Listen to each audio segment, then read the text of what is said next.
Today, I want to talk about a deal that we closed this week. I have never been in it. I've never seen it. I've never seen photos of it. I've never seen videos of it. And additionally, it's a deal that entered my pipeline in September of 2023. We just closed it in December of 2024. So there are several takeaways here that I'm going to cover with you, but most notably, how you can set up your systems and your network to be able to do deals that you never put your eyes on, which, depending on where you are, could really help with more rural deals, which this one was for me. Who am I? My name is Ryan Rice. I'm a full-time real estate investor. We did a little over $1 million this year, and I share all this stuff with the hopes that it helps you make some more money in your real estate business. Before I get into how we closed it, without even seeing a photo of it, let me first address the fact that we closed 15 months after the lead came in my pipeline.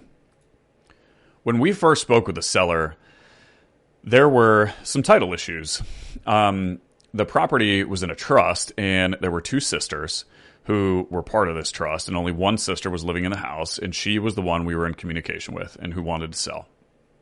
When we first offered in September of last year, her and her husband weren't on the same page. So she had preemptively reached out to us wanting to sell, and when we went through that process, the husband was just a little bit uncomfortable.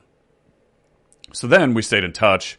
We connected again in April of this year, and she said, okay, I'm ready, and if you can do what you previously offered, then I'm good.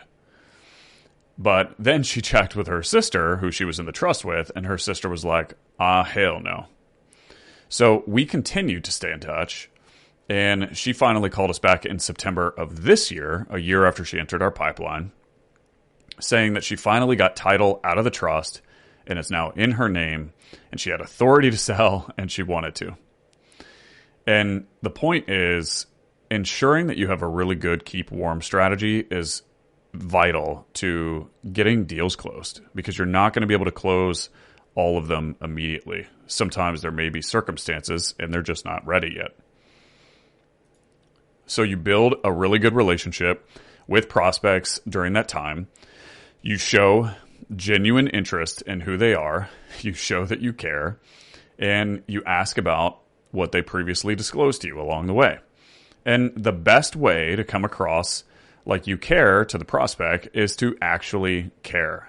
And so if you genuinely desire to get to know people and you genuinely care about how they're doing and the progress since the last time that you spoke with them, that's going to be evident to them, and that's going to make them want to do business with you more. Now, let's get into the meat of why we're here, which is getting it locked up and closed despite only seeing a satellite image of it on Google.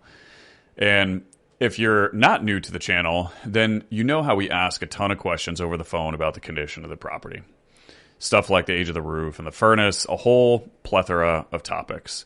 And if you want more detail on that, we released a recent podcast that was our entire script that we used, and it's titled $1 Million Script. So if you go listen to that, you'll get more details on how we get enough information from the prospect to be able to make a decision over the phone. So we did that, and that gave us the ability to come up with some loose underwriting. There was just one problem, though. The property was pretty rural. It was a good, I'm going to say 60 to 80 miles outside of a city where I regularly did business. And it was difficult to come up with a value just because there wasn't a lot happening in this particular rural area. So when they were finally ready, the husband had put his foot down and said, hey, I have a bottom line. I'm not going to sell the house below this price. And it was higher than what we previously agreed to. And so it made the deal a little less comfortable than what I liked. There were tighter margins and less certainty. And now that we needed to pay more, it was just not as good of a deal. And if you've listened to any of my stuff, you know, as an insurance policy, I always like to put stuff under contract at a price I feel comfortable buying it.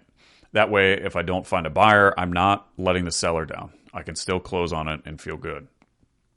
And which means if it's a rural deal and there's more uncertainty due to the fact that it is rural, then my price is going to be lower. And so in this case, it was. But because we had been so active in this market, I had built relationships with a ton of buyers. And I remember there being one particular buyer who liked this more rural county.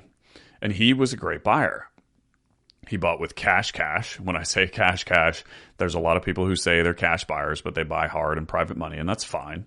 But he bought with his own cash. He had deep pockets, tons of experience, and he had even lent on several of my deals. And so we had a deeper personal relationship. When I went deep into this market, he saw that I was buying. We talked about doing deals together, and we did a few.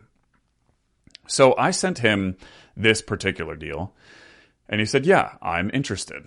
And he said, let me get out and actually walk it. And so we arranged for him and his team to go walk the property. After they walked it, we got immediate feedback, which helped us lock it up with confidence. And I then assigned it to him, and we got the deal closed. Some great upside with this particular buyer, because he was a very high integrity buyer. When issues later surfaced about the sellers needing some post-possession, they actually got in a terrible car accident where the seller's husband was hospitalized for a couple of days. It was actually really bad, and this impacted several different things. And so because of that, they needed some more possession. The buyer stepped in and he handled it so well because he's a human. And so not only did we have a buyer that we were doing business with in this rural county, but we found someone who was just a good human. And so he worked with the sellers, he got them what they needed, and everything ended well. So the lesson here for you guys, and the lesson here that I'll continue to tell myself, is work tirelessly to build good relationships with great buyers in your areas. Not only is this going to pay off on your current deal that you're working on, but you just never know when you're going to cash in the future. And it's very likely that you'll be able to do so if the relationship is strong. When I first communicated with this guy, I never imagined that we would build a lending partnership. I never imagined that there would be deals later on that I was very uncomfortable about, but he knew the county well. He could go walk it. I could get it locked up. Everyone could be happy. The seller got what they want. The buyer got what he want. And I was able to make a little money in the meantime. And when you're building those relationships in the beginning, you never envision them to be what they are in the future. So what's important that you focus on is just how strong can you build them? Because the limit to the benefit that the relationship can be in your life and your business is likely going to be greater than what you are immediately seeing. And with these relationships, you can monetize these really difficult leads that you wouldn't otherwise be able to monetize. And who knows, that monetization might be able to pay for a month's marketing. In this case, it paid for more than a month of one of my marketing channels, which was very helpful. And here's the thing. If you've listened to this podcast a lot, you know that I talk a lot about how can you increase your return on ad spend? How can you put money into your advertising and get the most possible out? And when you have the ability to monetize these one-off, rural, difficult for the average wholesaler close type deals, then that could be the difference between taking your return on ad spend from a 2-to-1 to a 3-to-1, or maybe from a 3-to-1 to a 4-to-1, or maybe even from a 4 to a 5. And that is going to substantially increase the profitability of your business, which is going to it's going to give you the ability to help substantially more people. So very short and sweet, I simply wanted to tell this story to illustrate to you how you can have the ability, one, to close deals that 95% of other people won't. Two, how important these relationships that you're building in your network can be.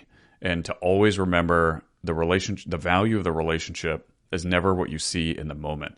It's the sum of all of the future interactions and transactions that you're going to make in that relationship. And a lot of times you don't know what that might be. And so a lot of times it's just beneficial for you to give in that relationship. So follow up on your leads, build good relationships with your network, treat them right. You can get cool stuff done.